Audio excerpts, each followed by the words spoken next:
سورۃ النصر کے بارے میں اکثر لوگوں کا خیال یہ ہے کہ یہ مدنی ہے، میری ذاتی رائے یہ کہ یہ بھی مکی ہے، اس لیے کہ یہاں بھی اصول وہ ہے اذا جاء نصر اللہ والفتح، جب آ جائے مدد اللہ کی اور فتح۔ میں اس صورت کو جوڑتا ہوں سورۃ الانشراح ہی کے اس آخری حصے سے، فَإِذَا فَرَغْتَ فَانصَبْ وَإِلَىٰ رَبِّكَ فَارْغَب۔ وہ تو مدنی تو نہیں ہے، وہ تو مکی صورت ہے، بڑے ابتدائی زمانے کی۔ یہ تو خبر دی جا رہی ہے کہ ایک وقت آئے گا، اور پیش کی خبر دی گئی محمد رسول اللہ صلی اللہ علیہ وسلم کو، ایک وقت آئے گا آپ اپنے مشن میں کامیاب ہو جائیں گے اور فارغ ہو جائیں گے۔ فَإِذَا فَرَغْتَ فَانصَبْ وَإِلَىٰ رَبِّكَ فَارْغَب۔ اسی رنگ میں یہ بھی ہے اِذَا جَاءَ نَصْرُ اللَّهِ وَالْفَتْحُ، جب آ جائے مدد اللہ کی اور فتح۔ وَرَأَيْتَ النَّاسَ يَدْخُلُونَ فِي دِينِ اللَّهِ أَفْوَاجًا، اور آپ دیکھ لیں لوگوں کو داخل ہوتے ہوئے اللہ کے دین میں فوج در فوج۔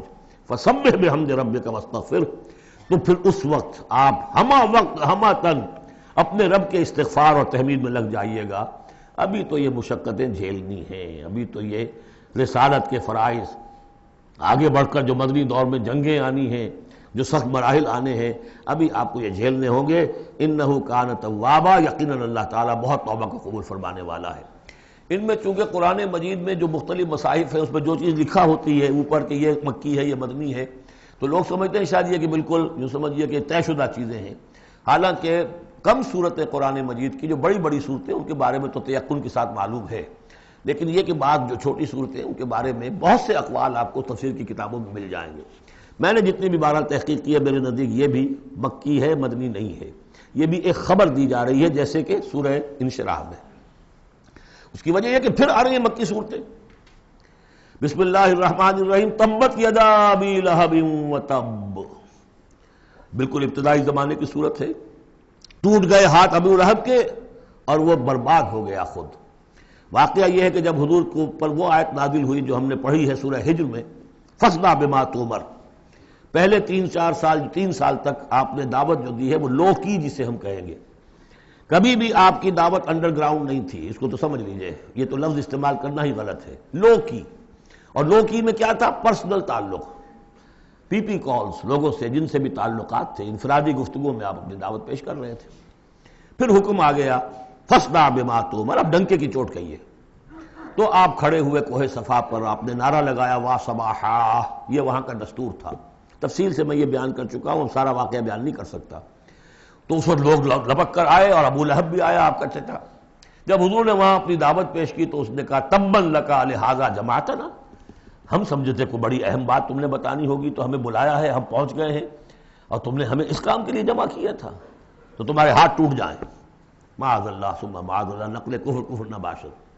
چونکہ حضور بنو ہاشم کو 2 دفعہ گھر بلا کر کھانا کھلا چکے تھے، تو اسے تو معلوم تھا یہ دعوت کیا تھی، لیکن یہ جو طریقہ آپ نے اختیار کیا تھا وہ تھا جیسا کہ وہاں پر عام الارم کے طور پر ہوتا تھا کہ کوئی فوج کی خبر آئے، کوئی فوج حملہ آور ہونے والی ہے، تو جس شخص کے پاس بھی وہ خبر پہنچ جاتی تھی وہ کپڑے اتار کے مادر ذات برہنہ ہو کر کسی اونچے مقام پر کھڑا ہو کر نعرہ مارتا تھا وا صباحا، ہائے وہ صبح جو آنے والی ہے، غارت گری والی صبح۔ تب لوگ سب دوڑتے تھے، جہاں تک آواز پہنچ گئی، جہاں تک نگاہ دیکھ رہی ہے کہ ننگا کھڑا ہوا ہے ایک آدمی اونچائی کے اوپر، دوڑتے تھے لوگ کہ کیا خبر ہے اس کے پاس۔ حضور معاذ اللہ ننگے ہونے کا کوئی سوال نہیں تھا، لیکن آپ نے آدھی بات ان کی اختیار کر لی جس کے اندر کوئی قباحت نہیں ہے، کہ آپ کھڑے ہوئے اور آپ نے وا صباحا کا نعرہ لگایا۔ وہ صبح قیامت کی خبر دے رہے ہیں، وہ خبر دیتے تھے جو صبح ہوتی تھی غارت گری کی، دشمن آ کر حملہ کرے گا، لیکن وہ بھی تو صبح قیامت ہے۔ بات کوئی تو ہنسی کی نکلے، خندہ صبح قیامت ہی صحیح، صبح قیامت بھی تو ہے نا آخر۔ تو اس نے کہا آپ تمہارے ہاتھ ٹوٹ جائیں، تم نے اس کام کے لیے بلایا تھا۔ تو فرمایا تبت یدا ابی لہب وتب، اے نبی جیسے آپ کے دشمن جنہوں نے آپ کو کہا کہ اس کی تو دم ہی کٹ گئی، وہ ہوں گے جن کی دمیں کٹ جائیں گی، جن کا نام لیوا کوئی نہیں رہے گا۔ اسی طریقے سے جس نے کہا ہے کہ آپ کے ہاتھ ٹوٹ جائیں، ہاتھ اس کے ٹوٹ گئے۔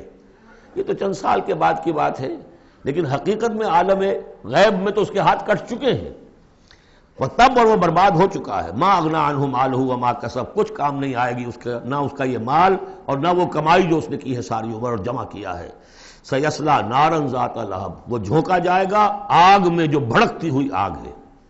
اور لہب کا لفظ جو ہے اس کے اپنے نام میں بھی شامل تھا، یہ صنعت لفظی کہلائے گی، ابو لہب کیونکہ وہ بہت ہی سرخ و سفید رنگت کا، بہت جیسے کہ انگارے جیسا اس کا رنگ تھا، اور آنکھیں بھی بڑی بڑی تھی، نہایت حسین و جمیل انسان تھا، اور اس کی بیوی بھی جمیل تھی، بہت ہی خوبصورت عورت تھی، اور یہ دونوں جو ہے یہ سمجھیے کہ بڑی ایلیٹ کلاس تھی اس معاشرے کی، اس کے پاس منصب تھا، یہ خزانہ وزیر خزانہ تھا حرم کا، چنانچہ اس کے بارے میں مشہور تھا کہ اس میں سے اس نے سونے کے بنے ہوئے ہرن چرا لیے ہیں۔ اخلاقی طور پر اس کا جو ہے وہ بدنامی اس درجے کی تھی، لیکن یہ کہ حرم کا خزانہ جو تھا وہ اس کی تحویل میں تھا، تو بڑا اونچا منصب دار تھا۔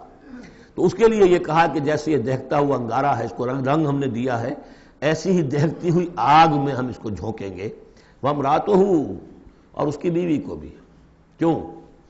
یہ بھی اتنی ہی دشمن تھی حضور کی جتنا کہ ابو لہب دشمن تھا حضور کا، بلکہ یہ کہنا مشکل ہے کہ بیوی زیادہ دشمن تھی یا یہ کہ یہ شوہر زیادہ دشمن تھا، دونوں۔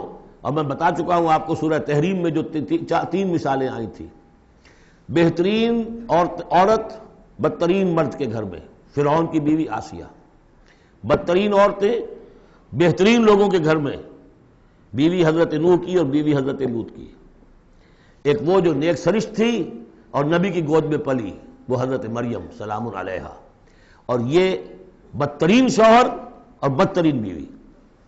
وَامْرَأَتُهُ حَمَّالَةَ الْحَطَبِ، جو اٹھانے والی ہوگی ایندھن کو۔ عام طور پر لوگ سمجھتے ہیں کہ وہ بخیل تھی، وہ ایندھن لے کے آیا کرتی تھی، یہ بات نہیں تھی، وہ بڑی اس معاشرے کی جو ہے وہ بڑی، جس کو آپ فرسٹ لیڈی کہتے ہیں، اس طرح کی خاتون تھی۔ اصل مطلب یہ ہے کہ یہ اس وقت جو حرکتیں کر رہی ہے، یہ اپنے شوہر کے آگ کے گڑھے کو اور بھڑکانے کے لیے ایندھن لا رہی ہے۔ فی جیدہا حبل من مسد، اس کے گلے میں جو یہ ہار پڑا ہوا ہے موتیوں کا، حقیقت میں یہ اس رسی کے مانند ہے جس رسی کے اوپر یہ اب جائے گی آخرت کے اندر، تو وہ لا کر ایندھن اس پر، اور جہاں شوہر جل رہا ہوگا وہاں پہ اس کو ڈالے گی اور دہکائے گی اس آگ کو۔ یہ ہے مراد اس سے کہ در حقیقت وہ اٹھائے گی وہاں حطب لکڑیاں، اور فی جیدہا حبل من مسد، اس کے گلے کے اندر یہ جو ہار ہے یہی اس کی رسی بن جائے گا۔ سورۃ الاخلاص قرآن حکیم کی عظیم ترین سورت، جس کو حضور نے فرمایا ثلث قرآن، تہائی قرآن کی مساوی ہے، توحید باری تعالیٰ پر جامع ترین سورت، مختصر ترین اور جامع ترین۔ قل هو اللہ احد، کہہ دیجئے وہ اللہ ایک ہے، نہیں تنہا ہے۔ ایک کے لیے لفظ واحد ہے، واحد سے تو اسنان ثلاثہ شروع ہو جاتی ہے، اکیلا، the most unique person۔ قل هو اللہ احد، تنہا ہے، اللہ الصمد، باقی تمام مخلوقات کا وہی مرجع ہے۔ صمد کہتے ہیں بڑی چٹان کو جس کا سہارا لیتے تھے لڑنے کے وقت، کہ پیچھے چٹان اچھی ہو تاکہ پیچھے سے دشمن جو ہے حملہ نہ کر سکے۔ پھر یہی لفظ آ جاتا تھا سرداروں کے لیے کہ جن کی طرف رجوع کرتے تھے لوگ۔ تو یہ کہ اصل میں اللہ تو ہے خود بخود قائم ہے، اپنے بل پر قائم ہے، کسی نے بنایا نہیں اسے، اس کی حیات مستعار نہیں ہے، اس کی حیات اپنی، اس کا علم اپنا۔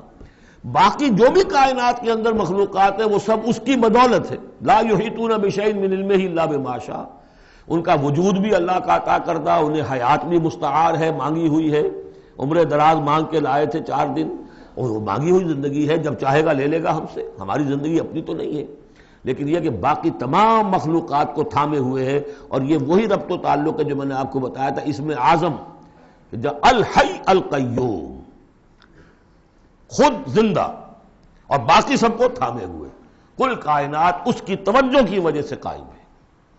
لم یلد ولم یولد، نہ اس نے جنا اور نہ وہ جنا گیا، نہ اس کے کوئی ماں باپ، نہ اس کی کوئی اولاد، نہ اس کی کوئی جوڑی، مت جورو اور بیوی، متخذ صاحبۃ ولا ولدا، یہ ہم پڑھ چکے ہیں قرآن۔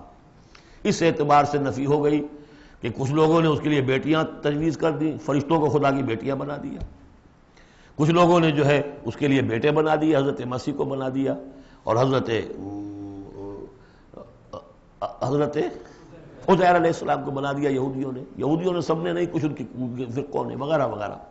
لیکن یہ کہ اس کا معاملہ یونیک ہے، نہ اس نے کسی کو جنا نہ وہ کسی سے جنا گیا۔ وَلَمْ يَكُنْ لَهُ كُفُوًا أَحَدٌ، اور نہیں ہے اس کا کوئی بھی، اب کفو جو کہتے ہیں برابری کا، کسی حیثیت سے اس کے برابر، کفو، ہم پلہ، ضد، ند، مثل، مثال، مثیل، کوئی نہیں۔ کوئی اس کا ہم پلہ نہیں ہے، کوئی اس کا ہم رتبہ نہیں ہے، کوئی اس کا کفو نہیں ہے۔ آخری دو صورتیں یہ گویا کہ قرآن مجید کے اختتام پر دو پہرے دار ہیں۔ یہ دو صورتیں ہیں کہ جو اصل میں مدنی صورتیں ہیں، نازل ہوئی ہیں مدینہ منورہ میں، اور ان کا زمان نزول کے اعتبار سے شان نزول بھی ہے کہ ان کا حضور پر ایک مرتبہ جادو کیا گیا تھا، تو اس جادو کے اثرات کو زائل کرنے کے لیے یہ آیات پھر اتری ہیں، اور حضور نے پھر جب ان کی بات بار بار تلاوت کی ہے تو وہ جادو کے اثرات، ایک یہودی نے کیا تھا جادو آپ پر، جس سے آپ کو چیزیں بھول جاتے تھے اور کافی آپ کو دیہت کو تکلیف رہی ہے۔ صحیح بخاری کے اندر یہ روایت موجود ہے۔ ہمارے جدید کچھ نیشنلسٹ ہیں اور جو خاص طور پر منکر حدیث ہیں، وہ سمجھتے ہیں کہ اس میں تو توہین رسول کی کہ جادو کا اثر ہو سکتا ہے۔ رسول بھی اس اعتبار سے بشر ہوتے تھے، تلوار کا اگر کاری زخم پڑا ہے تو خون نکلا ہے، اور خون نکل گیا ہے تو زوفتاری ہوا ہے، زوفتاری ہوا تو بے ہوشی بھی ہوئی ہے۔ یعنی یہ جسم جو ہے ان کا، اس کے اعتبار سے جو بھی بخار آپ کو چڑھا ہے، بخار میں تکلیف ہوئی ہے، عالم نزع میں نہایت شدید تکلیف ہوئی ہے، تو اس حوالے سے یہ نہ سمجھیے کہ وہ بشریت کے جو لوازم ہے وہ ختم ہو جاتے ہیں، لیکن اللہ تعالیٰ کی طرف سے انہیں ایک مقام ملا ہے، ایک عصمت ملی ہے، ایک بزرگی ہے، وہ اپنی جگہ پر ہے۔ تو جادو کا وہ واقعہ بالکل صحیح ہے جو ہوا ہے، لیکن اس کے لیے اب یہ دو صورتیں ہیں، اور یہاں خاص طور پر نوٹ کر لیجئے کہ یہ معوذتین، یہ ایک صورت بھی ہو سکتی تھی، لیکن قرآن حکیم میں جو عام مزاج ہے کہ صورتیں جوڑوں جوڑوں کی شکل میں ہیں، تو دو حصوں میں تقسیم کر دیا۔ اور اس کی تقسیم کیا ہے؟ ایک وہ چیزیں ہیں جو انسان پر باہر سے حملہ آور ہوتی ہیں، اور ایک چیز وہ ہے جو انسان کے اپنے اندر سے حملہ آور ہوتی ہے۔ ان دونوں کو دو علیحدہ چیزوں میں رکھ کر اور سکھایا گیا ہمیں کہ تم ہمیشہ اللہ کی پناہ طلب کرتے رہا کرو ان چیزوں کے اثرات سے، ان چیزوں کے اثرات بد سے اپنے آپ کو بچانے کے لیے۔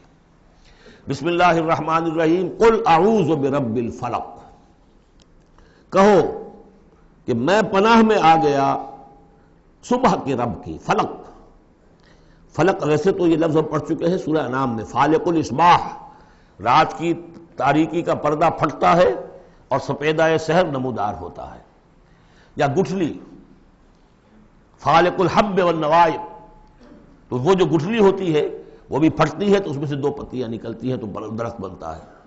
اس اعتبار سے فلق سے مراد یہاں صرف صبح نہیں ہے، بلکہ جو اگلی صورت میں آ رہا ما خلق، جو بھی کچھ اس کائنات میں اس نے پیدا کیا ہے در حقیقت وہ عدم کا پردہ چاک کر کے اس کو وجود بخشا ہے۔ عدم سے، عدم محض سے، کریشن ایکس نہیلو، بغیر کسی شے کے کسی شے کو بنانا۔ تو قل اعوذ برب الفلق من شر ما خلق، میں پناہ میں آتا ہوں اس کی تمام مخلوقات کی پناہ سے۔ اب آپ غور کیجئے، مخلوق ظاہر بات ہے خالق کی طرح کامل تو نہیں ہو سکتی، مخلوق کے اندر کوئی نہ کوئی پہلو جو ہے وہ کمی کا، تقصیر کا، نقص کا رہ جائے گا۔ تو گویا کہ ہر مخلوق میں شر کا پوٹینشل ایلیمنٹ موجود ہے۔ یہ دوسری بات ہے کہ اللہ تعالیٰ کسی کو سہارا دے دے، کسی کو اپنی طرف سے عصمت عطا کر دے، اپنی طرف سے خصوصی پروٹیکشن عطا کر دے، پوٹینشلی خلق جو ہے وہ گویا کہ مستلزم ہے، اس کے ساتھ شر کے اندر کا پہلو موجود ہوگا۔ قل اعوذ برب الفلق من شر ما خلق، یعنی وہ شر جو ہے خود اپنی جگہ پر کوئی علیحدہ مستقل وجود رکھنے والی شے نہیں ہے، بلکہ وہ شر جو ہے خلق کے اندر جو کمی کا پہلو ہے۔ جیسے ہم نے انسانوں کے بارے میں پڑھا، خلق الانسان من عجل، انسان کی سرشت میں جلد بازی ہے۔ خلق الانسان ضعیفا، انسان کمزور پیدا کیا گیا ہے۔ وہ جو اس کا ہے، جو اس کا فطرت والا پہلو ہے، جو روحانی پہلو ہے، وہ تو ہے انا خلقنا الانسان فی احسن تقویم، لیکن جو یہ حیوانی پہلو ہے اس کا جو مادی وجود ہے، اس میں تو ضعف بھی ہے۔ ان الانسان خلق ہلوعا اذا مسہ الشر جزوعا واذا مسہ الخیر منوعا، تو یہ تمام چیزیں جو ذہن میں رکھیے۔ قل اعوذ برب الفلق من شر ما خلق، جو بھی مخلوقات ہیں ان میں سے جو بھی شر کا پہلو ہے میں اس سے اے پروردگار تیری پناہ میں آتا ہوں۔ ومن شر غاسق اذا وقب، خاص طور پر یہ رات کو ڈھانپ لینے والی جو ہے رات، اندھیرا، یہ ظاہر بات ہے اسی پھر رات کے پردے میں چوری بھی ہے، ڈاکہ بھی ہے، اسی میں پھر غول بیابانی جو ہیں، شیاطین جن ہیں، ان کا بھی جو حرکتیں ہوتی ہیں، پھر یہ ساری چیزیں جو ہے اسی کے سلسلے۔ من شر غاسق اذا وقب، سانپ بچھو وغیرہ بھی اسی وقت نکلتے ہیں۔ ومن شر النفاثات فی العقد، اور جو عورتیں گانٹھیں باندھ کر پھونکے مارتی ہیں، یہ جو بھی ٹونے ٹوٹکے ہوتے ہیں اور اس کی وجہ سے لوگوں کو نقصان پہنچایا جاتا ہے، گویا کہ یہ بھی اس کے اندر بھی کوئی حقیقت ہے۔ یہ سفلی عملیات بھی ہیں، ان کے بھی اثرات ہیں۔ جیسے کہ ہم جانتے ہیں کہ جادو جو ہے حق ہے، برحق ہے، اگرچہ کفر ہے۔ شراب کی تاثیر ہے لیکن حرام ہے۔ کچھ نہ کچھ حقیقت ان لکیروں میں بھی ہے، لیکن ہمیں روک دیا گیا کہ ان کے چکر میں مت پڑو۔ یہ جو منجمی ہے، نجوم کی حرکت، اس میں بھی کچھ نہ کچھ حقیقت ہے لیکن روک دیا گیا۔ تو کسی چیز کا ہونا بالفعل یہ اور شے ہے، لیکن اس کا جائز ہونا یہ اور شے ہے۔ تو بالفعل یہ عملیات ہیں جو سے اچھے اعمال ہیں، اور ان کو جو ہے کوئی اچھے اوراد ہیں، اچھے وظائف ہیں، تو ان کے کچھ اثرات جو ہیں اچھے ہو سکتے ہیں۔ اسی طریقے سے اس قسم کی چیزوں میں جادو کے جو کلمات ہوتے ہیں ان کی بھی تاثیر ہے۔ اور وہ جو عورتیں جو ہے وہ جادو کرتے ہوئے، جس کو ہم کہتے ہیں کہ وہ تعویذ گنڈا وغیرہ جو ہوتا ہے، پھر وہ اس میں پھونکے مارتی ہیں، تو اللہ تعالیٰ سے میں ان کے شر سے بھی پناہ چاہتا ہوں۔ وَمِن شَرِّ حَاسِدٍ إِذَا حَسَدَ، اور حسد کرنے والے کے شر سے بھی میں اللہ کی پناہ طلب کرتا ہوں، جبکہ وہ حسد اپنا استعمال کرے۔ اگر حسد ہے دل کے اندر ہے تو بات اور ہے، حسد کو بروئے کار لائے وہ، اور وہ انسان کے درپے ہو جائے اس حسد کی وجہ سے اس سے کوئی نقصان پہنچانے کو۔ اور اسی کتابیں ہے عین، العین حق، کہ اگر انسان اس حاسدانہ نگاہ سے کسی کو دیکھتا ہے اس کے بھی اثرات ہوتے ہیں، اور اس دیکھنے کے بھی کچھ برے اثرات جو ہیں وہ ظاہر ہو جاتے ہیں۔ تو یہ تمام چیزیں اپنی جگہ پر ہیں، لیکن ان سے پناہ کرنے کے لیے آپ لمبے چوڑے کوئی اور چکروں میں نہ پڑیں۔ یہی معوذتین اللہ نے جو محمد رسول اللہ کو تلقین فرمائے، سارا دار و مدار ان پر ہونا چاہیے۔ تعوذ کرتے رہیں، اس لیے کہ ہم پڑھ چکے ہیں سورہ بقرہ میں کہ حضرت سلیمان کے زمانے میں جنات جو تھے انہوں نے یہ سارے کام شروع کیے تھے، اور لوگ ان سے سیکھتے تھے جادو ٹونا، اور آج بھی نقش سلیمانی کے نام سے بکتے ہیں اس قسم کے جو بھی تعویذات ہوتے ہیں، اور وہ ایک دھندا بنا ہوا ہے۔ تو اس کو لوگوں نے سیکھا، اور وہ لوگ جو ہے آج بھی ہمارے ہاں یہ چیزیں چل رہی ہیں، لیکن یہ چیزیں حرام کی گئی ہیں، اور کہا گیا ہے کہ کوئی کسی کو نقصان نہیں پہنچا سکتا جب تک کہ اللہ کا اذن نہ ہو۔ اگر یہ یقین انسان کے دل میں ہو تو پھر اسے کوئی نقصان نہیں ہوگا۔ اور ویسے تو یہ ہے کہ تکلیف اللہ کی طرف سے کسی وقت آ سکتی ہے، بغیر اس کے کہ کوئی اور آپ کو پہنچائے، اللہ کی طرف سے خود بھی آ سکتی ہے۔ سورۃ الناس اب یہ آخری سورت ہے میرے نزدیک، یہ آخری گروپ جو ہے سورتوں کا جو سورہ ملک سے شروع ہوا ہے۔ یہ دونوں پارے جو ہیں یہ سوائے ان دو صورتوں کے سب مکیات پر مشتمل ہیں صورتوں پر، اور صرف یہ دو صورتیں جو ہیں یہ مدنیات ہیں۔ اور ریسیپروکل نوٹ کر لیجئے، پہلا گروپ جو تھا اس میں مکی صورت صرف ایک تھی، سورہ فاتحہ، اور مدنی صورتیں 6.25 پارے پر پھیلی ہوئی، سورہ بقرہ، آل عمران، نساء اور مائدہ۔ اس کے بالکل برعکس ریسیپروکل نسبت یہاں ہے کہ یہاں پر یہ دو صورتیں ہیں چھوٹی چھوٹی، باقی دونوں پارے جو ہیں سب کی مکی صورتوں پر مشتمل ہیں۔ اور اس آخری صورت کا جوڑ مل جائے گا پہلی صورت کے ساتھ، یہ بھی میں آپ کو بتا دوں گا۔ بسم اللہ الرحمن الرحیم، قل اعوذ برب الناس، کہیے کہ میں پناہ میں آتا ہوں جو تمام انسانوں کا رب ہے اس کی پناہ میں۔ ملک الناس، صرف رب ہی نہیں ہے، بادشاہ ہے، تمام انسانوں کا بادشاہ ہے۔ الہ الناس، تمام انسانوں کا معبود ہے۔ من شر الوسواس الخناس، اس وسوسہ کرنے والے خناس کی جو پیچھے چھپ جاتا ہے، الذی یوسوس فی صدور الناس، جو لوگوں کے سینوں میں وسوسہ اندازی کرتا ہے، اس کے شر سے پناہ مانگتا ہوں۔ یہ جو شیطان لعین ہے جس کے بارے میں آتا ہے کہ ان الشیطان یجری من الانسان مجری الدم، حضور کی حدیث ہے یہ شیطان تو اس طریقے سے انسان کے وجود میں سرایت کر جاتا ہے جیسے کہ خون سرایت کر رہا ہے۔ یہ شیطان جو ہے، اور یہ آپ وہ بھی پڑھ چکے ہیں، وَلَقَدْ خَلَقْنَا الْإِنسَانَ وَنَعْلَمُ مَا تُوَسْوِسُ بِهِ نَفْسُهُ، ہم نے انسان کو بنایا، ہم جانتے ہیں کہ اس کا نفس امارہ جو ہے، اڈ اور لبیڈو، اس کو اندر کیا وسوسہ اندازی کرتا رہتا ہے۔ تو شیطان کو بھی کوئی اور اختیار حاصل نہیں ہے، ہمارے اپنے سفلی داعیات، ہمارے جو اینیمل انسٹنکٹس ہیں، ہماری جو خواہشات ہیں، شہوات ہیں، ان کو وہ بھڑکاتا ہے، جس کے لیے حدیث میں آتا ہے کہ اس کی تھوتنی جو ہے وہ زمین جو وہ دل کے اوپر ٹکا کر پھونکے مارنی شروع کرتا ہے تاکہ وہ شہوت میں اشتعال پیدا ہو جائے اور سفلی جذبات میں اشتعال پیدا ہو جائے۔ اس کی اس کو اللہ تعالیٰ نے طاقت دی ہے۔ یہ ہے وسوسہ، وسواس الخناس۔ اور خناس کیوں کہا؟ اگر آپ ذکر کریں گے لا حول ولا قوت الا باللہ، فوراً بھاگ جائے گا۔ تو ذکر سے جب دل خالی ہوتا ہے، دل میں اگر اللہ کی یاد نہیں ہے تو شیطان آئے گا، تھوتنی ٹکائے گا اور پھونکے مارے گا۔ یہ چونکہ شیطان کی یہ ساری ترکیب انسان پر اثر انداز ہوتی ہے اس کے اپنے نفس کے وساطت سے، اندر سے، لہذا اس کے لیے یہ علیحدہ صورت جو ہے وہ قائم کر دی۔ قل اعوذ برب الناس ملک الناس الہ الناس من شر الوسواس الخناس الذی یوسوس فی صدور الناس من الجنۃ والناس، خواہ وہ جنوں میں سے ہوں یا انسانوں میں سے، ان میں وہ وسوسہ اندازی کرتا ہے۔ اب اس کو جوڑ لیجئے آپ پہلی صورت کے ساتھ۔ سورہ فاتحہ میں کیا ہے؟ الحمدللہ رب العالمین، قل اعوذ برب الناس، مالک یوم الدین، ملک الناس، ایاک نعبد و ایاک نستعین، الہ الناس۔ اس کے بعد کیا ہے؟ ہم آپ سے مدد چاہتے ہیں، اہدنا الصراط المستقیم۔ یہاں اس کے برعکس ہے، ہمیں اپنی پناہ میں لے لے، بات تو ایک ہی ہے۔ ہمیں سیدھی راہ کی ہدایت دے، ہمیں شیطان سے پروٹیکشن عطا کر دے، بات ایک ہی ہے، مضمون بالکل وہی سورہ فاتحہ کا۔ قل اعوذ برب الناس، الحمدللہ رب العالمین، الرحمن الرحیم، مالک یوم الدین، ملک الناس، اور معبود ہے ایاک نعبد و ایاک نستعین۔ اب ہم نے استعانت مانگی، اب استعانت، استعاذہ، یہ ایک ہی طرح کے الفاظ ہیں، مدد مانگنا، پناہ طلب کرنا، استغاثہ، استعانہ، استمداد، مدد مانگنا، استنصار، نصرت طلب کرنا، باب استفعال کے تمام الفاظ جمع کر دیجئے۔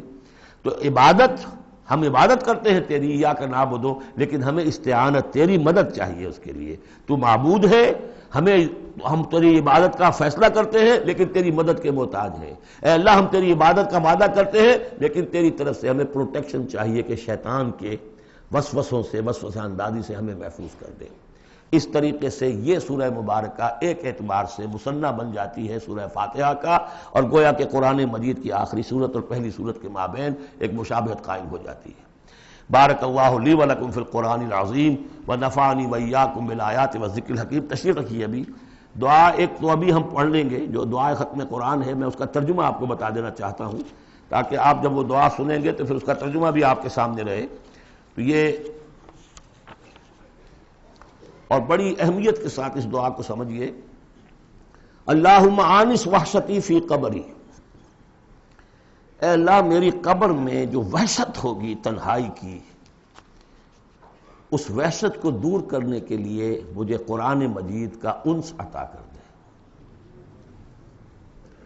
واقعہ یہ ہے کہ میں جب یہ دعا پڑھا کرتا تھا، جس زمانے میں ابھی آتش جوان تھا، تو میں سمجھتا تھا یہ تو اضافی سا جملہ ہے، اصل تو آگے ہے، اللہم ارحمنی بالقرآن العظیم وجعلہ لی اماما ونورا وہدی ورحمہ۔ لیکن اب جب موت قریب نظر آتی ہے اور قبر جو ہے وہ نظر آ رہی ہے تو معلوم ہوتا ہے کہ اہم ترین حصہ یہی ہے، اس دعا کا جو پہلا حصہ ہے، اللہم آنس وحشتی فی قبری، اس وحشت کو مانوس میرے لیے بنا دے، لیکن مانوس بنے گی قرآن کے ذریعے سے۔ وارحمنی بالقرآن العظیم، اور مجھ پر رحم فرمائیو اس قرآن عظیم کی بدولت۔ وجعلہ لی اماما ونورا وہدی ورحمہ، اور اس دنیا میں پروردگار اس قرآن کو میرے لیے امام بنا دے، میں اس کی پیروی کروں۔ لیکن یہ الفاظ کہتے ہوئے اپنے دل کو دیکھنا ہوگا کہ خود اپنا ارادہ ہے یا نہیں۔ عزم ہو کہ ہاں اب قرآن کو اپنا امام بنانا ہے، اس کے پیچھے چلنا ہے، تب تو اللہ تعالیٰ سے دعا کرتے ہوئے بھی انسان جو ہے پھر اسے سجتی ہے یہ دعا۔ اور ایسا کوئی شعوری فیصلہ ہے ہی نہیں تو پھر یہ ایک روٹین ہے، بس آپ نے ایک الفاظ ہے جو زبان سے کہہ دیے ہیں، ذالک قولہم بافواہہم، اپنے منہ سے نکلنے والی باتیں اور کچھ نہیں۔ وجعلہ لی اماما ونورا، نور بنا دے، وہدی، ہدایت بنا دے، اور رحمت بنا دے۔ اللہم ذکرنی منہ ما نسیت، اے اللہ مجھے یاد کرا دے اس میں سے جو میں بھول جاؤں۔ وعلمنی منہ ما جہلت، اور جس چیز کو میں اس میں سے جانتا نہیں ہوں، اور ہم تو سب سے جاہل ہیں، کتنے فیصد لوگ ہیں جو جانتے ہیں قرآن میں ہے کیا۔ لیکن بہرحال دعا مانگیے کہ اللہ تعالیٰ ہمت دے، آپ قرآن سیکھیں، قرآن سیکھنے کے لیے عربی سیکھیں۔ علمنی منہ ما جہلت، لیکن یہ بھی اگر آپ کا اپنا ارادہ نہیں ہے کہ سیکھنا ہے تو اللہ تعالیٰ زبردستی تو آپ کے دل میں آ کے قرآن کا علم نہیں ڈال دے گا۔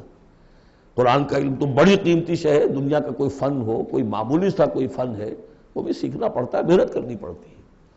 جیسا کہ حضرت علی نے فرمایا، بڑے اونچے اشعار ہیں، یغوث البحر من طلب اللآلی، جو شخص بھی موتیوں کا طلبگار ہوتا ہے اسے سمندر میں غوطہ زنی کرنی پڑتی ہے۔ ومن طلب العلا سہر اللیالی، جو کسی بلند مقام تک پہنچنا چاہتا ہے زندگی میں وہ راتوں کو جاگتا ہے، محنت کرتا ہے، پڑھتا ہے، جو بھی مشقت کرتا ہے۔ ومن طلب العلا من غیر قد، اور جو کوئی بلندی کا طلبگار بن جائے بغیر کوشش کے، اضاع العمر فی طلب المحالی، پھر وہ اپنی عمر ضائع کر بیٹھتا ہے ایک محال چیز کی طلب میں۔ وہ تو ہونے والی بات نہیں ہے، یہ دنیا اللہ نے بنائی ہے کہ محنت کرو۔ تو یہ دعا مانگتے ہوئے علمنی منہ ما جہلت، تو اپنا ارادہ کریں پختگی کے ساتھ۔ اور چونکہ یہاں وہ نظام اب چلنے والا ہے، اس کا پراسپیکٹس بھی نیچے موجود ہے، 1 ایئر کورس جو ہم نے شروع کیا ہے قرآن انجمن خدام القرآن کے تحت، وہ لاہور میں آ رہا ہے بہت سے سالوں سے، یہاں بھی 1-2 مرتبہ ہو چکا ہے، ابھی سال پھر یہ شروع ہو رہا ہے، اور یہ 23 فروری تک اس کے جو ہے وہ اس کی کلاسز شروع ہوں گی۔ اس سے پہلے ڈیٹس وغیرہ ہیں، پراسپیکٹس چھپ چکا ہے، نیچے دفتر سے آپ کو مل جائے گا، 5 روپے اس کی پراسپیکٹس کی قیمت ہے۔ لیکن آپ دیکھیے اور اس سے فائدہ اٹھائیے کہ ہم نے کیا کیا کچھ پڑھ لیا ہے، لیکن یہ کہ ہم نے اتنی عربی نہیں سیکھی کہ قرآن مجید کو براہ راست سمجھ سکیں۔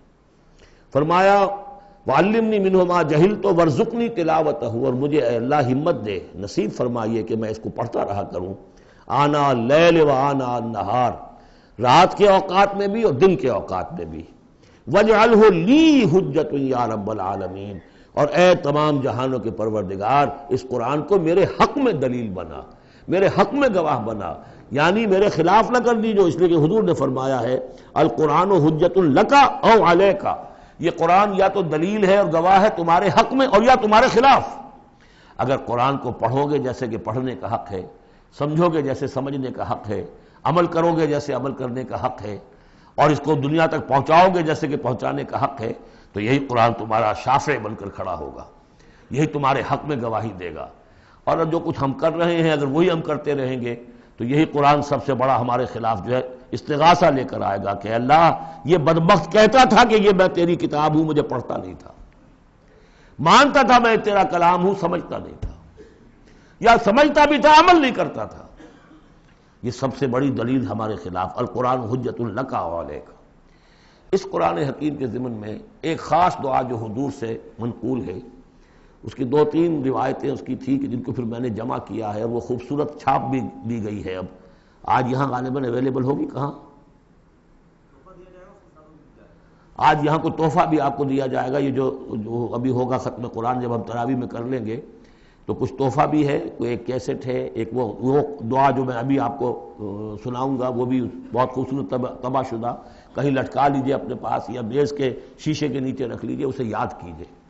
لیکن اس دعا میں جو کوٹ کوٹ کر بھرا ہوا ہے، حضور کی جو عاجزی ہے، بندگی ہے اللہ کے سامنے، جس طرح اپنے آپ کو انہوں نے، جیسے امام ابن تیمیہ کا قول میں نے آپ کو سنایا ہے کہ عبادت کیا ہے، غایت الحب مع غایت الذل والخضوع، ہر درجے میں انسان اپنے آپ کو اللہ کے سامنے بچھا دے کہ میں کچھ نہیں ہوں، اے اللہ تجھ سے سوال کر رہا ہوں۔ وہ دعا کیا ہے؟ اللہم انی عبدک، پروردگار میں تیرا بندہ ہوں، ابن عبد کا، میرا باپ بھی تیرا ادنا غلام تھا، وابن امت کا، میری ماں بھی تیری ادنا کنیز تھی، فی قبضت کا، میں تیرے قبضہ قدرت میں ہوں، ناصیتی بید کا، میری پیشانی تیرے ہاتھ میں ہے، ماضٍ فی حکم کا، میرے پورے وجود میں تیرا ہی حکم جاری و ساری ہے، عدل فی قضاء کا، اور میرے بارے میں جو فیصلہ تو کرے وہ عدل ہی پر مبنی ہوگا۔ اسألک، میں تجھ سے سوال کرتا ہوں، بکل اسم ہوا لک، ہر اس نام کے حوالے سے جو تیرا ہے، قرآن میں بار بار ہم نے پڑھا فدعوہ بہا، للہ الاسماء الحسنی فدعوہ بہا، اللہ کے ناموں کے حوالے سے دعا کیا کرو۔ اسألک بکل اسم ہوا لک، جو تیرے نام ہے، انزلتہ فی کتابک، جسے تو نے اپنی کسی کتاب میں نازل کیا، او علمتہ احدا من خلقک، یا تو نے اپنے مخلوق میں سے کسی کو سکھایا، اب استاثرت بہ فی مکنون الغیب عندک، یا اسے ابھی اپنے پاس اپنے غیب کے خزانے میں محفوظ رکھا ہوا ہے۔ سارے ناموں کا حوالہ دے کر اسألو کا کیا، ان تجعل القرآن ربیع قلبی، اس قرآن کو میرے دل کی بہار بنا دے، ونور صدری، میرے سینے کا نور بنا دے، وذہاب ہمی، اور میرے ہموم اور غموم کا، غموں کا اور جو بھی تفکرات ہیں ان کا دور کرنے والا۔ ایک جملہ رہ گیا جی، جلا حزنی، میرا کوئی غم ہو، افسوس ہو، اس کو بھی ختم کر دینے والی چیز، اس کا ذریعہ اس قرآن کو بنا دے۔ تو یہ بڑی عظیم دعا ہے جس میں ایک طرف عبدیت کی انتہا ہے، تواضع، اللہ کے سامنے تذلل، اور پھر یہ کہ مانگنے کی شے اصل میں قرآن سے کیا ہے، اللہ سے مانگنے کی شے کیا ہے؟ الرحمن علم القرآن، یہ ہے سب سے بڑی دولت۔ یا ایھا الناس قد جاءتکم موعظۃ من ربکم وشفاء لما فی الصدور وہدی ورحمۃ للمؤمنین قل بفضل اللہ وبرحمتہ فبذلک فلیفرحوا ھو خیر مما یجمعون۔ تو یہ دعا جو ہے آپ مانگیں گے، اور اسی پر اب میں اپنی گفتگو ختم کر رہا ہوں۔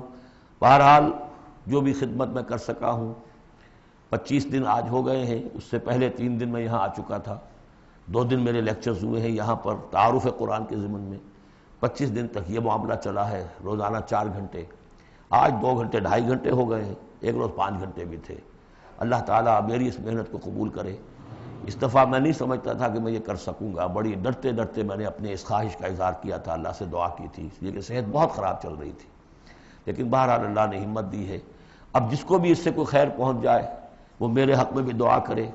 باقی اصل بات سمجھنے کی یہ ہے کہ 25 دن تک جو کچھ قرآن ہم نے سمجھا ہے، اب میں چاہوں گا کہ اس کے بعد یہ نماز ہم پڑھیں گے، اس کے بعد وہ دعا جو ہے ختم قرآن کی امام صاحب، حافظ صاحب جن کے پیچھے ہم نے سنا ہے وہ مانگیں گے، اس کے بعد شیرینی اور تحفہ تقسیم ہو جائے گا، اور پھر یہ سمجھیے کہ آدھے گھنٹے کا وقفہ ہوگا تاکہ آپ وہ فریش اپ ہو جائیں۔ پھر 1 گھنٹے میں جتنے سوالات کے جوابات میں دے سکوں گا، جو سوالات آئے ہیں میں جواب دوں گا، باقی کو پھر قرض رکھ لیں گے، پھر کسی کبھی یار زندہ صحبت باقی۔ اور پھر جو ہے مجھے آپ سے آخری گفتگو کرنی ہے، اور مجھے بتانا ہے کہ دین کا کوئی کام جو میں کر رہا ہوں کس نہج سے کر رہا ہوں، اس کے کون کون سے شعبے ہیں، کس کس سے آپ کس طور سے متعلق ہو سکتے ہیں، اس میں میری دعوت کیا ہے، میرے دست و بازو بنے تو، اور اپنے طور پر کریں تو، اللہ تعالیٰ کے دین کے لیے۔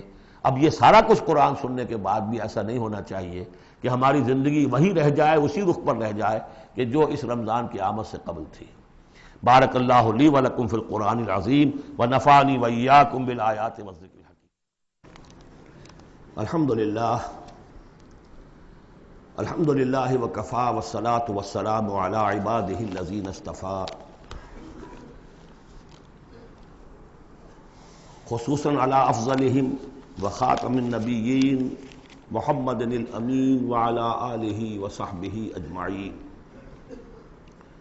اما بعد فقد قال اللہ تبارک وتعالی کما ورد فی سورۃ الانفال، اعوذ باللہ من الشیطان الرجیم، بسم اللہ الرحمن الرحیم، یا ایھا الذین آمنوا استجیبوا للہ وللرسول اذا دعاکم لما یحییکم وَاعْلَمُوا أَنَّ اللَّهَ يَحُولُ بَيْنَ الْمَرْءِ وَقَلْبِهِ وَأَنَّهُ إِلَيْهِ تُحْشَرُونَ وَاتَّقُوا فِتْنَةً لَا تُصِيبَنَّ الَّذِينَ ظَلَمُوا مِنكُمْ خَاصَّةً وَاعْلَمُوا أَنَّ اللَّهَ شَدِيدُ الْعِقَابِ وَاذْكُرُوا إِذْ أَنْتُمْ قَلِيلٌ مُسْتَضْعَفُونَ فِي الْأَرْضِ تَخَافُونَ أَنْ يَتَخَطَّفَكُمُ النَّاسُ فآواكم وأيدكم بنصره ورزقكم من الطيبات لعلكم تشكرون يا أيها الذين آمنوا لا تخونوا الله والرسول وتخونوا أماناتكم وأنتم تعلمون واعلموا أنما أموالكم وأولادكم فتنة وأن الله عنده أجر عظيم صدق الله العظيم رب اشرح لي صدري ويسر لي امري واحلل عقدة من لساني يفقهوا قولي اللهم ربنا الهمنا رشدنا واعذنا من شرور انفسنا اللهم ارنا الحق حقا وارزقنا اتباعه وارنا الباطل باطلا وارزقنا اجتنابه اللهم وفقنا لما تحب وترضى اللهم اجعلنا من عبادك الذين يستمعون القول فيتبعون احسنه آمین یا رب العالمین۔ میں نے اپنی اس وقت کی گفتگو کا موضوع قرار دیا ہے بحالات موجودہ مسلمانان پاکستان کے لیے قرآن حکیم کی عملی رہنمائی۔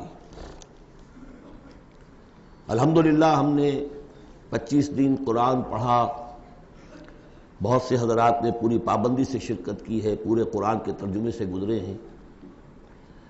قرآن مجید میں کہیں گفتگو مشرکین سے ہو رہی ہوتی تھی، کبھی منافقین سے ہو رہی ہوتی تھی، کبھی منکرین آخرت سے ہو رہی ہوتی تھی، کبھی یہود سے، کبھی نصارہ سے، کبھی مسلمانوں سے۔ اور یہ کہ مکی صورتوں کا اپنا رنگ اور انداز ہے اور مدنی صورتوں کا اپنا رنگ اور انداز ہے۔ پھر اس میں احکام الہیہ بھی آئے ہیں، عبادات کے ضمن میں آئے ہیں، معاشرتی احکام آئے ہیں، آئلی قوانین آئے ہیں، سیاسی ہدایات آئی ہیں۔ اب جیسے تو یہ کہ زندگی کے ہر گوشے کے لیے اور ہر آنے والے دور کے لیے اس میں ہدایت ہے، لیکن اس وقت میں نے جو عنوان معین کیا ہے وہ دو اعتبارات سے، بحالات موجودہ اور خاص طور پر مسلمانان پاکستان کے لیے قرآن حکیم کی عملی رہنمائی کیا ہے۔ لیکن یہ کہ قرآن مجید کی وہ رہنمائی کہ جو ابدی ہے، ہمیشہ کے لیے ہے، اساسی ہے، بنیادی ہے، جو زمان و مکان کی حدود سے ماوراء ہے، میں چاہتا ہوں کہ پہلے اسے بھی چند نکات کی شکل میں اس کا خلاصہ آپ کے سامنے رکھ دوں۔ قرآن مجید کی وہ جو تعلیم ہے ابدی، ماورائے زمان و مکان، ہر دور، ہر ملک، ہر زمانے کے مسلمان کے لیے، وہ کیا ہے؟ پہلی بات یہ ہے کہ اللہ کا حق ادا کرے، اور اللہ کا حق کیا ہے؟ توحید۔ توحید ایک عقیدے کی توحید ہے، اس کو مانے کہ وہ ایک ہے، اپنی ذات میں تنہا ہے، کوئی اس کا مد مقابل اور کفر نہیں ہے، نہ اس کی صفات میں نہ اس کی ذات میں۔ لیکن یہ کہ ایک ہے توحید عملی، اور ہم نے اس دورہ ترجمہ قرآن کے دوران 4 صورتوں میں اس توحید پر بڑی مفصل بحثیں کی ہیں، اس وقت گن لیجئے۔ ایک ہے عقیدے کی توحید، ایک ہے عملی توحید۔ عملی توحید 4 نکات پر مشتمل ہے۔ سب سے پہلے جو کہ سورہ زمر کا مرکزی مضمون تھا، عبادت اللہ کی، اس کے لیے اپنی اطاعت کو خالص کرتے ہوئے۔ عبادت میں نماز، روزہ، یہ سب بھی شامل ہیں، لیکن یہ کہ وہ عبادت جس کے ساتھ اطاعت اللہ کی خالص نہیں ہو رہی ہے۔ اطاعت منقسم ہے، کہیں اپنے نفس کی اطاعت ہو گئی اللہ کی اطاعت کو پس پش ڈال کر۔ فرمایا افرأیت من اتخذ الہہ ہواہ، کیا تم نے دیکھا اس شخص کو جس نے اپنے خواہش نفس کو خدا بنا رکھا ہے؟ وہ مطاع ہے اس کا، کہتا ہے لا الہ الا اللہ اور بنا رکھا ہے خواہش نفس کو الہ۔ اس اعتبار سے مخلصین لہ الدین، آج بھی وہ آیت آئی وما امروا الا لیعبدوا اللہ مخلصین لہ الدین حنفاء، عبادت اللہ کی لیکن اس کے لیے اپنی اطاعت کو خالص کرتے ہوئے۔ اب اس میں یہ ہے کہ وہ خالص اطاعت کلی اطاعت ہوگی، یا ایھا الذین آمنوا ادخلوا فی السلم کافہ۔ اور منفی طور پر تنبیہ، آج بھی میں نے وہ آیت آپ کو سنا دی تھی، پھر تازہ کر لیجئے۔ اگر اللہ کی اطاعت کچھ حصے میں کی جائے زندگی کے، کچھ میں نہ کی جائے، گویا کہ آپ نے تقسیم کر لیا اطاعت کو، اس پر جو وعید آئی ہے افتؤمنون ببعض الکتاب وتکفرون ببعض فما جزاء من یفعل ذلک منکم الا خزی فی الحیاۃ الدنیا ویوم القیامۃ یردون الی اشد العذاب۔ کیا تم ہماری کتاب اور شریعت کے ایک حصے کو مانتے اور ایک کو نہیں مانتے؟ تو جو کوئی بھی یہ روش اختیار کرے گا دنیا کی زندگی میں، اس کا اس کے سوا کوئی اس کی سزا نہیں ہے کہ دنیا میں تو ذلیل و خوار کر دیے جائے اور قیامت کے دن شدید ترین عذاب میں جھونک دیے جائے۔ تو یہ عبادت ہوگی مخلصین لہ الدین۔ اسی کا ایک اور پہلو ہے دعا، الدعاء مخ العبادہ، الدعاء هو العبادہ۔ سورہ مومن کا مرکزی مضمون وہ تھا فادعوا اللہ مخلصین لہ الدین، دعا تو کرو لیکن تم اطاعت بھی خالص اس کی کرتے ہو کہ نہیں؟ اگر وفاداری تمہاری اللہ کے ساتھ پوری نہیں تو کس منہ سے دعا کر رہے ہو؟ وہ حدیث میں سنا چکا ہوں کہ ایک شخص حج کے لیے پہنچ گیا ہے اور وہ پہنچا ہوا ہے جبل رحمت پر اور ہاتھ اٹھا کے دعائیں مانگ رہا ہے، یا رب یا رب، وَأَنَّىٰ يُسْتَجَابُ لِذَٰلِكَ، اس کی دعا کیسے قبول ہو؟ وَمَطْعَمُهُ حَرَامٌ وَمَلْبَسُهُ حَرَامٌ وَغُذِّيَ بِالْحَرَامِ، اس کا کھایا ہوا حرام کا ہے، پہنا ہوا حرام کا ہے، اس کا جسم حرام کی آمدنی سے اور اس کے کھانے پینے سے بنا ہوا ہے۔ تو دعا مخ العبادہ هو العبادہ، لیکن دعا بھی وہی کہ جو مخلصین لہ الدین، اس حال میں کی جا رہی ہو کہ بندے نے یکسو ہو کر اپنی کل اطاعت کو اللہ کے لیے بنا دیا۔ اس سے اگلا قدم ہوتا ہے ان فرد سے ایک دوسرے فرد کو دعوت۔ اب اسی کے داعی بن کر کھڑے ہو جاؤ، اب لوگوں کو بھی اسی کی دعوت دو، وہ بھی اللہ کی بندگی کریں مخلصین لہ الدین، وہ بھی اللہ کو پکاریں مخلصین لہ الدین۔ وَمَنْ أَحْسَنُ قَوْلًا مِّمَّنْ دَعَا إِلَى اللَّهِ وَعَمِلَ صَالِحًا وَقَالَ إِنَّنِي مِنَ الْمُسْلِمِينَ، یہ سورہ حامیم السجدہ کی مرکزی آیت ہے۔ چوتھا اور آخری مرحلہ یہ ہے کہ یہ کیسے ہوگی مخلصین لہ الدین کی پوزیشن، اگر جس ملک میں آپ رہ رہے ہیں وہاں قانون تو کسی اور کا چل رہا ہے، عدالتیں اس قانون پر فیصلے کر رہی ہیں، نظام جو ہے معاشی وہ کسی اور نظام پر چل رہا ہے، وہ سودی کاروبار ہو رہا ہے اور سودی لین دین ہو رہا ہے، پورا بزنس اس پر ہے، پوری انڈسٹری اسی پر ہے، پوری حکومت اس پر ہے۔ تو ہم بھی تو اسی کے فرد ہیں نا، شہری ہیں اسی ملک کے، اسی ریاست کے، اسی معاشرے میں رہتے ہیں۔ تو یہ مقصد تو اسی وقت پورا ہوگا جبکہ پورے نظام زندگی پر اللہ کی اطاعت کا سکہ قائم ہو جائے۔ اس کا نام ہے اقامت الدین۔ چنانچہ سورہ شورى میں چوتھے نمبر پر جو آئی اس کا مرکزی مضمون کیا تھا؟ شرع لکم من الدین ما وصى به نوحا والذی اوحینا الیک وما وصینا به ابراہیم وموسیٰ وعیسیٰ ان اقیموا الدین ولا تتفرقوا فیہ۔ اس لیے کہ قرآن مجید تو کہتا ہے وَمَن لَّمْ يَحْكُم بِمَا أَنزَلَ اللَّهُ فَأُولَٰئِكَ هُمُ الْكَافِرُونَ۔ ہماری عدالتوں میں فیصلے اللہ کے قانون کے مطابق تو نہیں ہو رہے، تو فیصلے کرانے والے، فیصلے کرنے والے، فیصلے ماننے والے، فیصلے ایگزیکیوٹ کرنے والے، فیصلوں کی تنفیذ کرنے والے، وہ سب کیا ہوئے؟ وَمَن لَّمْ يَحْكُم بِمَا أَنزَلَ اللَّهُ فَأُولَٰئِكَ هُمُ الظَّالِمُونَ، وہی تو مشرک ہے۔ وَمَن لَّمْ يَحْكُم بِمَا أَنزَلَ اللَّهُ فَأُولَٰئِكَ هُمُ الْفَاسِقُونَ، وہی تو باغی ہیں ہمارے۔ تو مطلب یہ ہے کہ اس صورتحال سے نکلنے کی صرف ایک شکل ہے، دین کو قائم کرنے کی جد و جہد، ہمہ تن ہمہ وقت۔ اس نظام باطل کو ریکنسائل نہ کیا جائے اس سے ذہناً قلباً۔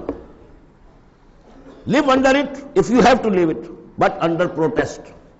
اگر کوئی اور راستہ نہیں ہے under protest رہے کہ میں نے اس نظام کو قبول نہیں کیا، میں اسے تسلیم نہیں کرتا، میں اس سے استفادہ کروں گا جو کم سے کم ہے میرے بقا کے لیے، اور اپنی ساری توانائی، اپنی ساری قوت، اپنی ساری طاقت، اپنی ساری صلاحیت، اپنے سارے وسائل اور ذرائع اس نظام کو بے خودن سے اکھیڑ کر اس کی جگہ پر اللہ کا دیا ہوا نظام قائم کرنے کے لیے وقف کر دوں۔ اس کے علاوہ کوئی شکل نہیں ہے۔ اسی کے نام ہے تکبیر رب، رب کو بڑا کرو، وَرَبَّكَ فَكَبِّرْ۔ اسی کا مطلب ہے، اسی لیے حضور بھیجے گئے، هو الذی ارسل رسولہ بالہدی ودین الحق لیظہرہ علی الدین کلہ۔ اسی کے لیے آیا قاتلوہم حتی لا تکون فتنۃ ویکون الدین کلہ للہ۔ یہ تمام اصطلاحات ہیں، عباراتنا شتیٰ وحسنک واحد۔ مطلب کیا ہے؟ دین کو قائم کرو، دین کے مکمل نظام کو برپا کرو تاکہ زندگی اپنے تمام ایسپیکٹس، اپنے تمام پہلوؤں سمیت انفرادی اور اجتماعی زندگی کے تمام گوشے اللہ کی اطاعت کے اندر آ جائے۔ اس کے بغیر اللہ کا حق ادا نہیں ہو سکتا۔ پہلا کام ہے اللہ کا حق ادا کرنا۔ اسی لیے فرمایا وما خلقت الجن والانس الا لیعبدون، لیکن اس عبادت کے یہ لوازم ہیں، فاعبدوہ مخلصین لہ الدین، فادعوہ مخلصین لہ الدین۔ اسی کی دعوت دوسروں کو دو، ادعو الی سبیل ربک بالحکمت والموعظۃ الحسنۃ وجادلہم باللتی احسن، اور اللہ کے دین کو بتمام و کمال قائم کرنے کے لیے تن من دھن لگا دو۔ اب آئیے اللہ کے بعد دوسرا حق ہم پر ہے رسول کا صلی اللہ علیہ وسلم،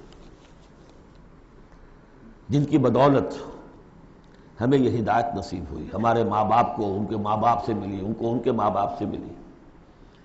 اس میں حضور صلی اللہ علیہ وسلم کی محنتیں ہیں، آپ کے صحابہ کی، محمد رسول اللہ والذین معہ کیسی کیسی مشقتیں جھیلی ہیں، تب یہ دین پھیلا تھا اور تب یہ دین غالب ہوا تھا۔ ان کا کیا حق ہے ہمارے اوپر؟ ویسے میں ساری حقوق تو یہاں بیان نہیں کر سکتا، لیکن ایک بات جان لیجئے کہ چونکہ محمد صلی اللہ علیہ وسلم بھیجے گئے تمام دنیا کے لیے اور قیامت تک کے لیے انسانوں کے لیے رسول، 5 مرتبہ آیا ہے، جن میں سب سے نمایاں آیت یہ 2 آیتیں تو اکثر لوگوں کو یاد ہوں گی، وَمَا أَرْسَلْنَاكَ إِلَّا رَحْمَةً لِّلْعَالَمِينَ وَمَا أَرْسَلْنَاكَ إِلَّا كَافَّةً لِّلنَّاسِ بَشِيرًا وَنَذِيرًا۔ اب نبی صلی اللہ علیہ وسلم نے بنفس نفیس اپنی رسالت کے فرائض ملک عرب اور قوم عرب کی حد تک تو پورے کر دیے، باقی دنیا کے لیے اس وقت بھی اور آنے والے ہر انسان کے لیے یہ فریضہ رسالت امت کے کندھے پر ڈال گئے، جبکہ آخری حج میں گواہی لے کر الا هل بلغت اور جواب مل گیا انا نشهد انک قد بلغت وادیت وامان اس نصحت، اور اس کے بعد آپ نے فرمایا اب یہ بوجھ میرے کندھے سے تمہارے کندھے پر آ گیا۔ تو اگر ہم امتی ہیں تو مقروض ہیں محمد کے صلی اللہ علیہ وسلم، اگر یہ خواہش ہے کہ ان کی شفاعت ملے تو ان کا حق ادا کرنا ہوگا۔ وَكَذَلِكَ جَعَلْنَاكُمْ أُمَّةً وَسَطًا لِتَكُونُوا شُهَدَاءَ عَلَى النَّاسِ وَيَكُونَ الرَّسُولُ عَلَيْكُمْ شَهِيدًا۔ اس کے کم سے کم 2 تقاضے۔ پہلا تقاضا تو قرآن کی تبلیغ کر دینا ایک ایک فرد نوع بشر کو اس امت کے ذمے ہے۔ اگر قرآن پہنچایا نہیں تو محمد کی رسالت کا پیغام ان تک نہیں پہنچا، امت کیا جواب دے گی قیامت کے دن؟ اے اللہ ان کے حوالے تھا کام، یہ قرآن کے کسٹوڈینز تھے۔ حضور نے فرمایا تھا فَلْيُبَلِّغِ شَاهِدُ الْغَائِبَ، میں تمہیں قرآن دے کر جا رہا ہوں، قَدْ تَرَكْتُ فِيكُم مَّا إِنْ اعْتَصَمْتُم بِهِ لَن تَضِلُّوا أَبَدًا، اب پہنچاؤ اسے۔ تو ایک تو ہے قرآن کا پہنچانا، اور دیکھیے وہ یاد کر لیجیے سورہ انعام کی آیت اوحی الی ھذا القرآن لانذرکم بہ ومن بلغ، یہ قرآن مجھ پر وحی کیا گیا تاکہ تمہیں بھی خبردار کر دوں، اور جن تک یہ قرآن پہنچ جائے اس تک گویا کہ میرا انذار پہنچ جائے گا، لیکن پہنچائے گا کون؟ میرا امت ہی پہنچائے گا۔ نمبر 2، یہ جو پہنچانے کا اور یہ جو حضور کا قرض ہم پر ہے ہمارے کندھے پر، اجتماعی سطح پر اس کا کم سے کم تقاضا یہ ہے کہ دنیا کے کسی ایک سائزیبل ملک میں وہ پورا نظام قائم کر کے دکھا دیا جائے عملاً، تاکہ دنیا دیکھ لے کہ یہ کوئی یوٹوپیا نہیں ہے، یہ خیالی جنت نہیں ہے، دیکھ لے کہ اس کی برکات کیا ہے، دیکھ لے کہ کس طرح کا معاشرہ وجود میں آتا ہے، کیسا معاشی انصاف ہوتا ہے، کیسی حریت کا جو ہے یہاں پر مظاہرہ ہے، مادر پدر آزادی نہیں لیکن حریت ہے، وہ کمیونزم والی مساوات نہیں لیکن سب کی تمام بنیادی ضرورتوں کی کفالت کی ذمہ داری ہے۔ کہ حضور نے حضرت عمر نے فرمایا کہ اگر کوئی کتا بھی بھوکا مر گیا دجلہ و فرات کے کنارے تو عمر ذمہ دار ہوگا۔ وہ ساری خوبیاں جن کے لیے کہ انسان دوڑ رہا ہے، بھاگ رہا ہے، کبھی مشرق کبھی مغرب، کبھی فرنچ ریولوشن کبھی بولشوک ریولوشن، یہ سب کاہے کے لیے؟ In search of a just social order, ظلم سے ایکسپلائٹیشن سے بچ کر کسی طریقے سے کوئی نظام ایسا ہو کہ جس میں عدل ہو، انصاف ہو، اکویٹیبل ڈسٹریبیوشن آف ویلتھ ہو۔ جب تک ہم اس کو قائم کر کے نہیں دکھا دیں گے ہم یہ نہیں کہہ سکیں گے کہ ہم نے اللہ کے نبی کا حق ادا کر دیا۔ دنیا کہے گی یہ کہتے ضرور ہے ہمارے پاس اعلیٰ نظام ہے، اگر واقعتاً سمجھتے تو قائم نہ کرتے اپنے ہم، تو ہماری کیفیت جو ہے وہ ہمارے اس قول کی نفی کر دے گی۔ گویا کہ اللہ کا حق بھی ادا نہیں ہوتا جب تک کہ پورا نظام قائم نہ کیا جائے، اور رسول کا قرض بھی ادا نہیں ہوتا جب تک کہ اللہ کے دین کا پورا نظام قائم نہ کیا جائے۔ تیسرا حق ہے بندوں کا، حقوق العباد، جس کے بارے میں کہا گیا کہ اللہ تعالیٰ اپنے حقوق میں تو کوئی کمی برداشت بھی کر لے گا، معاف بھی کر دے گا، لیکن بندوں کے نہیں۔ بندوں کا حق کیا ہے؟ بندوں کا حق یہ ہے کہ انہیں عدل ملے، انصاف ملے، ان کے حقوق غصب نہ کیے جائیں۔ اس کے لیے دیکھیے قرآن مجید جو ہم نے پڑھا ہے 25 دنوں میں، کس ریپیٹیشن کے ساتھ بات آئی ہے، جو چیز کہ ہمارے ذہنوں سے نکل گئی۔ ہم نے مذہب کو بنا دیا ہے صرف آخرت کی چیز، اسلام اس دنیا کی شے ہے، ہم نے بنا دیا اسے آخرت کی شے۔ لہذا نتیجہ کیا نکلا ہے کہ لوگوں نے کہا، مارکس نے کہا religion is the opium of the masses, اب سب کچھ آخرت میں مل جائے گا، یہاں ظلم سہ لو، برداشت کر لو، سرمایہ داروں کے، جاگیرداروں کے اور جو سرداران قبائل ہیں ان کے سب ظلم سہو، برداشت کرو، اور تمہیں اللہ کے ہاں آخرت میں مل جائے گا۔ قرآن کا نظریہ تو یہ نہیں ہے۔ قرآن کا ہم پڑھ چکے، سورہ آل عمران میں فرمایا اللہ خود قائما بالقسط ہے، عدل کا قائم کرنے والا۔ انبیاء کو کیوں بھیجا؟ اللہ اکبر، وہ آیت سورہ حدید کی آیت نمبر 25، لقد ارسلنا رسلنا بالبینات وانزلنا معهم الکتاب والمیزان لیقوم الناس بالقسط۔ ہم نے اپنے رسول بھیجے معجزات دے کر، ہم نے کتاب نازل فرمائی، ہم نے میزان نازل فرمائی، حقوق اور فرائض کا توازن، حقوق اور فرائض کا توازن۔ کس لیے یہ سب کچھ ہم نے نازل کیا؟ یہ کھکیڑ کس لیے بول لیا؟ Was it an exercise in futility? لیقوم الناس بالقسط، تاکہ لوگ عدل پر قائم ہوں۔ اور ہم نے لوہا بھی اتارا ہے جس میں جنگ کی صلاحیت ہے، جو لوگ ظلم چھوڑنے پر آمادہ نہ ہو، لوہے کی طاقت سے ان کے سر کچلے جائے، تاکہ اللہ دیکھ لے کہ میرے کون سے بندے ہیں جو میرے وفادار ہیں، میرے نظام عدل قسط کو قائم کرنے کے لیے تن من دھن لگاتے ہیں، جانے دینے کو تیار ہیں۔ آیت نمبر 25 سورہ حدید کی، نظام عدل و قسط، انزال کتب، ارسال رسل، ان سب کا تھیم کیا ہے؟ یہاں عدل و انصاف قائم کرنا۔ حضور سے کہہ دیا گیا، یہ سورہ شورى کی آیت یاد کر دیجیے، آیت نمبر 15، کہہ دیجیے وَأُمِرْتُ لِأَعْدِلَ بَيْنَكُمْ، دیکھو میں تمہارے مابین عدل قائم کرنے آیا ہوں۔ مسلمانوں سے کہا گیا سورہ نساء میں، یا ایھا الذین آمنوا کونوا قوامین بالقسط شہداء للہ، اہل ایمان عدل کو، قسط کو قائم کرنے والے بن کر کھڑے ہو جاؤ پوری طاقت کے ساتھ، اور اللہ کی گواہی دو، اس لیے کہ اللہ جو ہے وہ خود قائما بالقسط ہے، اس کی گواہی اسی طرح ہوگی کہ تم اس کے نظام عدل و قسط کو قائم کرو۔ یہی مضمون پھر دوہرا کر سورہ مائدہ میں آ گیا، یا ایھا الذین آمنوا کونوا قوامین للہ شہداء بالقسط، کھڑے ہو جاؤ اللہ کے لیے۔ لیکن اللہ کے لیے کھڑا ہونا کیا ہے؟ اللہ کو کھانا دینا ہے، روٹی دینی ہے، کیا دینا ہے؟ اللہ کے لیے کھڑے ہو جانے کا مطلب ہے اس کے دیے ہوئے نظام عدل و قسط کو قائم کرو۔ یہ ہے دین، جس کا یہ پہلو جو ہے سرے سے نگاہوں سے اوجھل ہے۔ انسانوں کا حق ہے ان کو ظلم سے نجات دلائی جائے۔ حضور کی اپنی شان تھی، یضع عنہم اصرہم والاغلال اللاتی کانت علیہم، آ کے آپ نے دنیا کو وہ جو طوق ان کے گردنوں میں پڑے ہوئے تھے، بادشاہوں کی غلامی کے طوق، ان سے نجات دلائی ہے، سرمایہ داروں کی غلامی کے طوق اس سے نجات دلائی ہے، سود کی جڑ کاٹ کر سرمایہ داری کی جڑ کاٹ دی، اور بادشاہت کی جڑ کاٹ کر برابر، تم سب کے سب برابر ہو، بادشاہ صرف ایک وہ ہے، سروری زیبا فقط اس ذات بے ہمتا کو ہے، حکمراں ہے ایک وہی باقی بتان آدری، یا ایھا الناس کونوا عباد اللہ اخوانا، سب کے سب اللہ کے بندے بن جاؤ، تم میں سے کوئی آقا نہیں ہے، سب کے سب بندے بن جاؤ، آپس میں بھائی بھائی بن جاؤ۔ اور اس کی آخری بات آپ کو بتاؤں گا، سعد بن ابی وقاص رضی اللہ تعالیٰ عنہ، جب مسلمانوں نے حملہ کیا ایران پر، تو رستم سپہ سالار افواج جو تھا ایران کا، اس نے یہ سوال کروایا، یہ آپ ہم پر کیوں چڑھ دوڑے ہیں؟ پہلے بھی آپ عرب لوگ تھے، بدوی بدو لوگ تھے، کبھی کبھی لوٹ مار کر کے لے جایا کرتے تھے، آتے تھے لوٹ مار کیا اور چلے گئے، یہ اس دفعہ ہماری جان نہیں چھوڑ رہے ہو، کیا وجہ ہے؟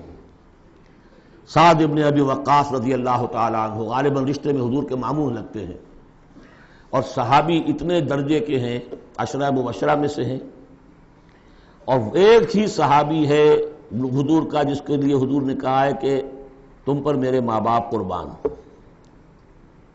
غزوہ احد میں جب حضور پر نرغہ ہوا ہے اور ہر طرف سے دشمن نے حملہ کیا ہے، یہ 7 تیر چلا رہے تھے اور روک رہے تھے دشمنوں کو، اس وقت حضور نے فرمایا اے سعد تیر چلائے جاؤ، تم پر میرے ماں باپ قربان۔ یہ شان ہے ان کی۔ ان کا جواب یہ تھا کہ اس مرتبہ ہم خود نہیں آئے، لوٹ مار کرنے نہیں آئے، انا قد ارسلنا، اب تو ہمیں بھیجا گیا ہے، we are on a mission, اللہ نے بھیجا اپنے رسول کو، اللہ کے رسول نے بھیجا ہمیں۔ And what's the mission? لِنُخْرِجَ النَّاسَ مِنْ ظُلُمَاتِ الْجَهَالَةِ إِلَى نُورِ الْإِيمَانِ، لوگوں کو نکالیں جہالت اور جاہلیت کی تاریکیوں سے ایمان کی روشنی کی طرف۔ وَمِنْ جَوْرِ الْمُلُوكِ إِلَى عَدْلِ الْإِسْلَامِ، بادشاہوں کے ظلم و ستم کے پنجے سے نجات دلا کر اللہ کے نظام عدل سے، نظام خلافت راشدہ، جہاں جو اس وقت دنیا کی عظیم ترین مملکت کا جو فرما روا تھا، اس کے کپڑوں میں پیوند لگے ہوئے تھے۔ ایران ہی سے سفیر آیا تھا دیکھنے کے لیے، اور مدینے میں پوچھا تھا حضرت عمر کے زمانہ خلافت میں، اینا ملککم، تمہارا بادشاہ کہاں ہوتا ہے؟ جواب ملا تھا لیس لنا ملک، ہمارا کوئی بادشاہ نہیں ہے، بل لنا امیر، ہمارا ایک امیر ہے۔ کہاں ہے بھائی؟ کوئی محل نظر نہیں آیا ہمیں، کہاں رہتا ہے؟ وہ گیا ہے، محل وحل تو کوئی ہے ہی نہیں، وہ گیا ہے، کچھ اونٹ جو تھے گم ہو گئے تھے بیت المال کے، بہت تلاش کیا نہیں ملے، تلاش کرنے گیا۔ وہ نظام، کوئی وجہ تھی کہ گاندھی نے 1937 میں کہا تھا، جب پہلی مرتبہ پروونشل الیکشنز ہوئے ہیں ہندوستان میں، اور فرسٹ انسٹالمنٹ دی ہے انگریزوں نے سیلف رول کی انڈینز کو، اور تقریباً پورے ہندوستان میں کانگریس کی وزارتیں بنی ہیں۔ ہریجن میں جو اس نے مقالہ لکھا تھا کہ میں آپ لوگوں کے سامنے ابو بکر اور عمر کی مثال پیش کرتا ہوں، فالو دیم۔ جادو وہ جو سر چڑھ کر بولے۔ تو نوٹ کیجئے، یہ تین ہیں حقوق: اللہ کا حق اقامت دین، رسول کا حق تبلیغ قرآن، اور دین کا ایک مکمل نمونہ ضرور دکھا دینا عملی شکل میں تاکہ حجت قائم ہو جائے، اور انسانوں کا حق انہیں ظلم و ستم کے پنجوں سے نجات دلا کر اور انہیں اسلام کے نظام عدل کے تحت لایا جائے۔ یہ انسانوں کا حق ہے۔ تینوں حق جا کر مل گئے ایک ہی چیز پر، جس کا نام اقامت دین ہے۔ یہ چیزیں میں نے کہی ہیں، یہ ہیں دائمی ابدی۔ ایک مسلمان اکیلا بھی کہیں ہے، اس کو بھی سمجھنا چاہیے میری ذمہ داریاں ہیں۔ شروع کرے، آج کرے، کل ایک اور آدمی مل جائے گا، دو ہو جائیں گے، ایک اکیلا دو جماعت، ایک اکیلا دو 11۔ نہیں کامیاب ہوتا کوئی بات نہیں، فرض تو وہ ہے کہ ادا کرنا ہے۔ کامیابی ناکامی 950 برس تک حضرت نوح دعوت دیتے رہے، ناکام رہے اس معنی میں، ویسے تو کامیاب وہی ہوئے، باقی قوم جو ہے ہلاک ہو گئی، لیکن اس معنی میں تو ناکام رہے، کوئی پرواہ نہیں۔ اب میں چاہتا ہوں کہ اب پاکستان کے خاص کانٹیکسٹ میں آ کر بات کروں، اور یہ گویا کہ میری گفتگو اب ایک کنٹینویشن میں ہے جو جمعے کا میرا خطاب تھا۔ پہلی بات تو یہ سمجھیے، اپنی خودی پہچان ہو غافل افغان۔ یہ پاکستان کس شے کا نام ہے؟ کیا یہ دنیا میں دوسرے جو مسلمان ممالک ہیں ویسا ہی مسلمان ملک ہے؟ یا اس کی کوئی خصوصی اہمیت ہے، کوئی خصوصی حیثیت ہے، کوئی امتیازی مقام اور مرتبہ ہے؟ اور یہ بھی سارا کچھ میں آپ کے سامنے رکھوں گا قرآن مجید سے۔ میں نے اس آیت کے حوالے سے سب سے پہلی بات یہ ہے کہ قیام پاکستان کا اصل جذبہ محرکہ کیا تھا، میں یہ اس سورہ مبارکہ کی آیت نمبر 26 کے حوالے سے بیان کر چکا ہوں۔ وَاذْكُرُوا إِذْ أَنْتُمْ قَلِيلٌ مُسْتَضْعَفُونَ فِي الْأَرْضِ، ذرا یاد کرو اے مسلمانوں جب تم ہندوستان میں، اب میں اس کی جو ہے تفسیر نہیں کر رہا کہ جب یہ نازل ہوئی یہ صورت اس کا کیا مطلب، اس کے الفاظ کا جو عموم ہے اس کے حوالے سے جس طرح یہ پاکستان کی تحریک کے اوپر 100% منطبق ہو رہی ہے اسے سمجھیے۔ جبکہ تم اقلیت میں تھے، مستضعفون فی الارض، تمہیں زمین میں دبا لیا گیا تھا۔ ہندو زیادہ بیدار، زیادہ سرمایہ دار، زیادہ تعلیم یافتہ، اور انگریز اس کی پشت پناہی کر رہا تھا۔ کیوں کر رہا تھا؟ کہ مسلمان سے حکومت چھینی تھی، بغاوت کا اندیشہ تھا۔ ہندو پہلے بھی غلام تھا، اس کے لیے چینج آف ماسٹرز کا معاملہ تھا، پہلے غلام مسلمانوں کا تھا، اب عیسائیوں کا ہو گیا، اسے اٹھانا تھا مسلمان کے مقابلے۔ اس سے ایک خوف پیدا ہوا کہ اگر یہ انگریز چلا جائے گا، اب تو پھر بھی رول آف پین ہے، رول آف سورڈ تو نہیں ہے اس وقت، انگریز کی کچھ نہ کچھ قانون جو ہے رول آف لا تھا، اگر یہ چلا گیا اور ملک ہو گیا آزاد دنیا کے موجودہ اصولوں کے مطابق، ون مین ون ووٹ، تو مسلمان تو بالکل ہی رحم و کرم پر ہوں گے، ان کی تہذیب، ان کا تمدن، ان کی ثقافت، ان کی زبان، ان کے معاش کو، ان کے مذہب تک کے اوپر ہندو جو ہے وہ حملہ کرے گا اور اپنی 800 سال غلامی کا یا 1000 سالہ غلامی کا بدلہ چکائے گا، جس کا ظہور ہو گیا تھا اندرا گاندھی کے انفاذ سے، جو سقوط مشرقی پاکستان کے وقت اس کی زبان سے نکلے ہیں، we have ایونجڈ our 1000 years defeat، 1000 سالہ شکست کا بدلہ چکا دیا۔ یہ تھا خوف۔ وَاذْكُرُوا إِذْ أَنْتُمْ قَلِيلٌ مُسْتَضْعَفُونَ فِي الْأَرْضِ تَخَافُونَ أَنْ يَتَخَطَّفَكُمُ النَّاسُ فَآوَاكُمْ، اللہ نے تمہیں پناہ دی، پاکستان دیا، 2 ٹکڑے دیے، تم اس میں آؤ پناہ لو، وَأَيَّدَكُمْ بِنَصْرِهِ، اور اپنی نصرت سے تمہاری تائید فرمائی، اور رزقکم من الطیبات، اور تمہیں طیبات کا رزق دیا، لعلکم تشکرون، تاکہ تم شکر کرو۔